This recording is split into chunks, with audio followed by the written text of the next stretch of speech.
សូមគោរពជំរាបសួរបងប្អូនជាទីស្រឡាញ់ចានាងខ្ញុំសូមធ្វើវីដេអូចាដោយមួយរយៈនេះរវល់ចាដោយសារតែថែទាំកូនចាហើយដោយសារតែអាកាសធាតុប្រែប្រួលដូច្នេះហើយក៏កូនតូចគ្រួសារនិងខ្លួនឯងក៏ផ្ដាសាយចាវាប្រែប្រួលទៅតាមអាកាសធាតុ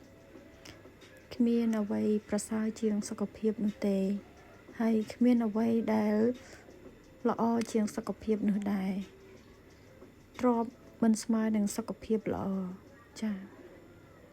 អញ្ចឹងឥឡូវនេះនាងខ្ញុំសូមធ្វើវីដេអូអំពីដំណើរទៅកាន់ប្រទេសថៃបងប្អូនចាកូនប្រុសនាងខ្ញុំចាហើយនឹងជេវិសាខាកំពុងតែរងចាំcheck in ចាមុននឹងយើងបានឡើងទៅវ័យ passport ចូលនៅខាងលើយើងត្រូវមក check in សិនចាដោយនាងខ្ញុំបានជិះ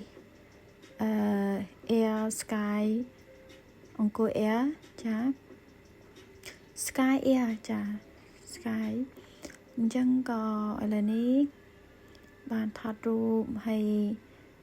បងប្អូនចាជេវិសាខាគម្លាតគ្នាឆ្ងាយដែរបងប្អូនចា4ឆ្នាំជាងចាអញ្ចឹងធ្វើឲ្យគាត់មានការដឹងក្តីច្រើនគាត់ចេះtake care ប្អូនចង់មើលប្អូនចាហើយចង់រុញចង់ take care ប្អូនចាតែពេលខ្លះហ្នឹងក៏មិនលាក់បាំងអីទេក៏យំចាបែបថាចង់ឲ្យម៉ាមីយកចិត្តដូចប្អូនដូចគ្នាដែរចង់ឲ្យអោបចង់ឲ្យ3បញ្ចុកចាហើយមានតិចគីឡូណាបងប្អូនណា20គីឡូជាងចាសំបីតែទៅបន្តិចហ្នឹងអូយយំឈប់ពេកហើយទៅបន្តិចឈឺចានោះយំទៀតហើយចាតែមិនហ៊ានដាក់សំឡេងទេខ្លាចផ្អើលចាអញ្ចឹងឥឡូវនេះក៏រុញទៅកន្លែងឡើងចដាយន្តបងប្អូនចាអញ្ចឹងមកដល់កន្លែងនេះបានវ័យ passport ចូលហើយយើងឡើងមកខាងលើចាមកជាន់ទី1ដើម្បីរងចាំចាឡើងយន្តហោះ boarding ចាហើយគាត់កំពុងតែច្រៀងបំពេប្អូនចាឲ្យប្អូនគេងចាច្រៀងបំពេប្អូនមានអីចេះច្រៀងបំពេប្អូនឲ្យគេងហើយប្អូនប្រុសនេះក៏គេងចាគេងក៏រៀងធូរសមល្មមដែរបងប្អូនចាព្រោះចាំការឡើងយន្តហោះនេះរហូតទៅដល់ជិត1ម៉ោងបងប្អូនចាឡើងយន្តហោះដល់ម៉ោង12ជាងចាអញ្ចឹងខ្ញុំទៅដល់មុនតាំងតែម៉ោង10 check in អីរួចរាល់ហើយម៉ោង11ជាងចាអញ្ចឹងក៏សល់ពេលវេលាគួរសមរងចាំចាហើយក៏យើងញ៉ាំអាហារញ៉ាំបាយញ៉ាំអីរួចហើយក៏មករងចាំហើយញ៉ាំកាហ្វេអីទៅចាកន្លែងlobby waiting ចាហើយភ្ញៀវទេសចរយើងទៅខាងក្រៅក៏ច្រើនគួរសមដែរបងប្អូនចាពេញគ្រប់ gate ទាំងអស់ដោយ gate នៅខាងairport ភ្នំពេញ airport ក៏ឥឡូវបន្ថែម gate ច្រើនចាឃើញបន្ថែម4A ចា4ចា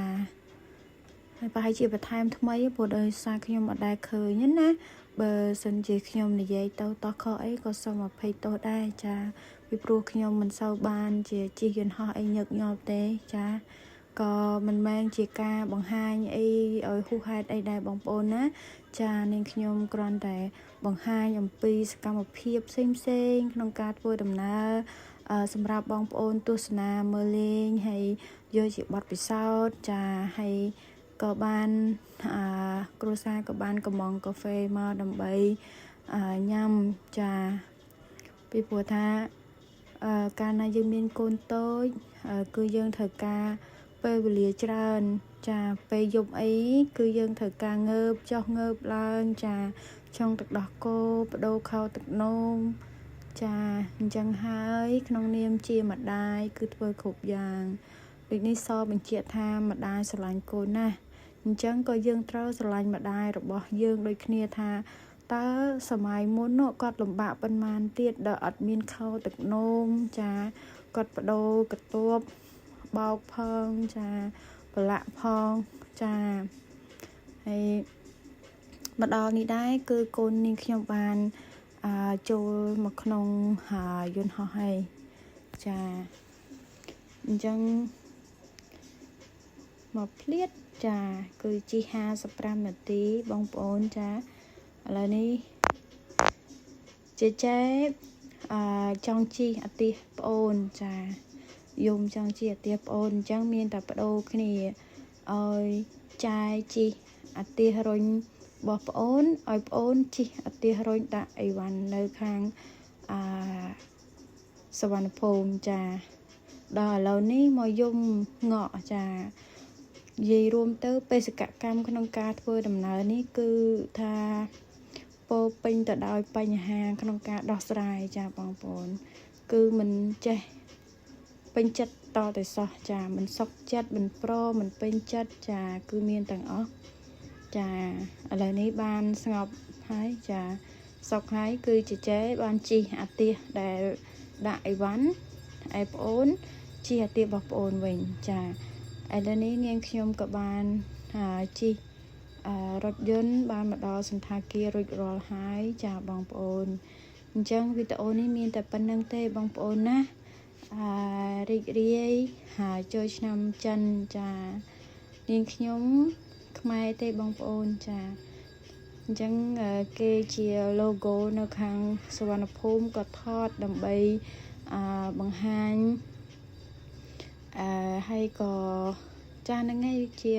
background ស្អាតយើងថតទៅបងប្អូនទុកជាអនុស្សាវរីយ៍ព្រោះថារូបរាងកាយយើងប្រែប្រួលទៅតាមពេលវេលាមិនអាចអាយុ20រហូតទេចា20 30អាស្រ័យទៅតាមពេលវេលាដូច្នេះហើយរស់នៅឲ្យមានន័យអរគុណជម្រាបលាបងប្អូន